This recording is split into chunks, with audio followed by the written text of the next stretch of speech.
Okay, guys, so the last two things we need to take a look at for this unit are personality disorders and eating disorders. Personality disorders are inflexible and enduring behavior patterns that impair social functioning. It impacts a person's sense of self and their capacity for relationships with others. There are three basic clusters of personality disorders. They fall into the anxiety cluster, the eccentric and odd behavior cluster, and the dramatic or impulsive behaviors cluster. So let's take a better look at these three clusters. We'll start with cluster A, which is the odd or eccentric cluster. This includes paranoid personality disorder, which is exactly what it sounds like, individuals that are excessively paranoid, schizoid personality disorder, and schizotypal personality disorder.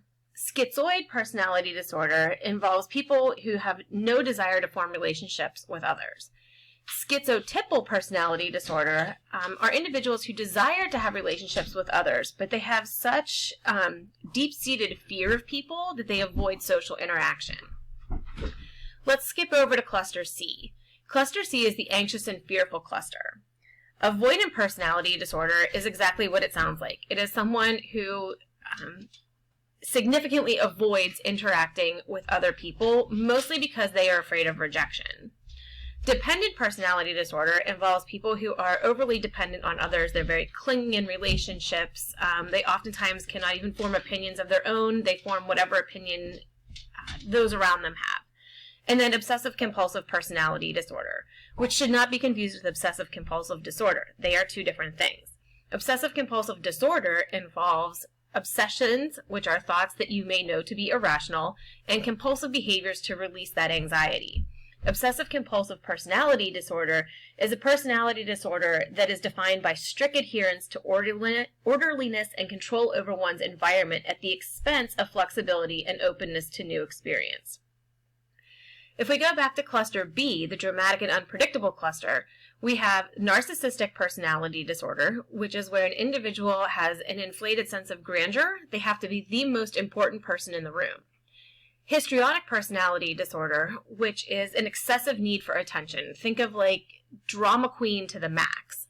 Usually this is a female-oriented personality disorder. The individual needs to be the center of attention. Negative attention is better than no attention. Borderline personality disorder is an individual who is kind of lacks a sense of self and can be easily influenced by those around them. They are someone who takes everything to the extremes, though. So a person with borderline personality disorder who loves you. If they hate you, they hate you. Antisocial personality disorder is the one that we're going to spend the most time with. Antisocial personality disorder is where a person, usually we see this more in men than women, exhibits a lack of conscience for wrongdoing and may be aggressive and ruthless or could be a clever con artist. They are characterized by law-breaking, exploitation of others, irresponsibility, deceit, and at times they can be aggressive and potentially violent.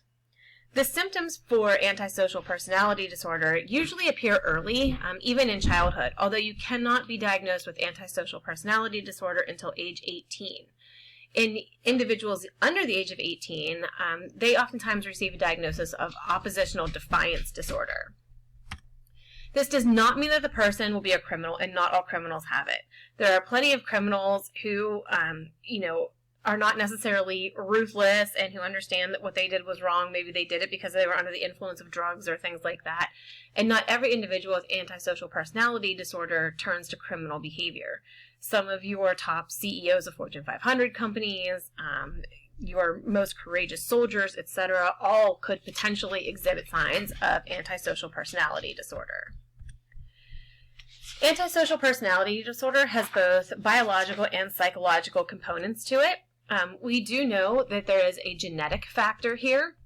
Individuals with antisocial personality disorder have low arousal in response to threats.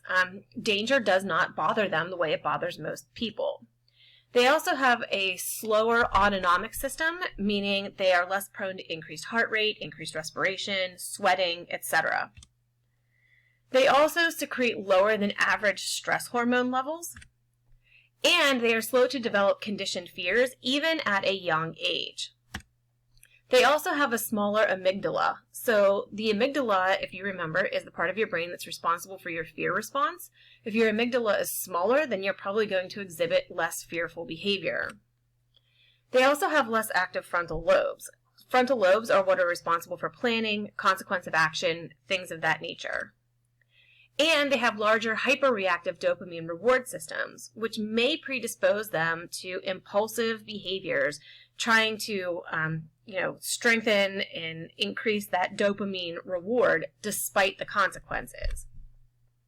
Environment matters, though. So genetics may predispose some children to be more sensitive to maltreatment, which then may in turn predispose them to be more likely to have antisocial personality disorder. And again, those traits can be adaptive. For example, your wartime heroes, people who show significantly less fear, run into a burning building to save someone, things like that. The final thing that we need to discuss are eating disorders. Eating disorders are characterized by extreme disturbances in eating behavior and are far more common in Western culture than other parts of the world.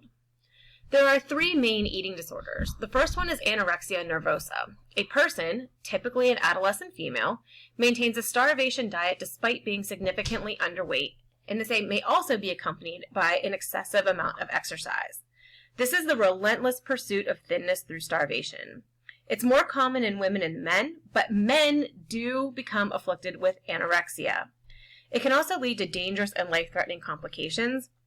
Anorexia is thought to have the highest rate of mortality of any psychological disorder. Almost 5.6% of those who are diagnosed with anorexia will pass away within 10 years of receiving that diagnosis.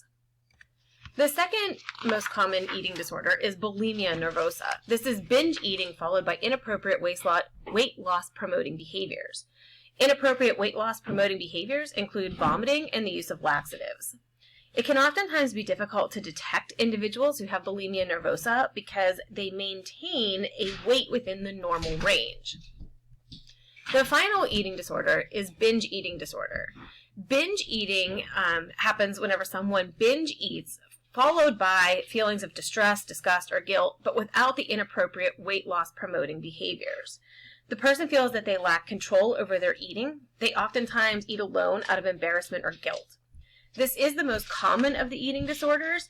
Approximately 2 to 5% of Americans will suffer from it in their lifetime. So why do eating disorders happen? First and foremost, it is not a telltale sign of abuse. It used to be thought that individuals with eating disorders must have suffered sexual abuse as a child. That is not the case at all. These individuals do, however, oftentimes have low self-evaluations. However, they also have perfectionistic standards. So they usually have really high standards, but also have low self-efficacy, meaning they have high standards, but they lack the confidence that they can actually achieve it. They are also overwhelmingly concerned with how others perceive them. There is a genetic influence. One may be more inclined to develop an eating disorder because of their genetics than others. Culture also plays a big role in this, especially the media influence, and this is why some think we see this more so in Western cultures. For the longest time, we placed a significant amount of emphasis on the perfect female body being super thin, and a lot of these images were airbrushed, so they weren't really attainable. We've started to see a change away from this with companies like Dove and Ulta going to use individuals that are much more natural and much more reminiscent of what people really look like. And gender plays a role as well. Women are more likely to have any of those eating disorders than men. So, this was my first ever attempt at screencasting. I hope it wasn't horrible. If you have any questions, you can always email me.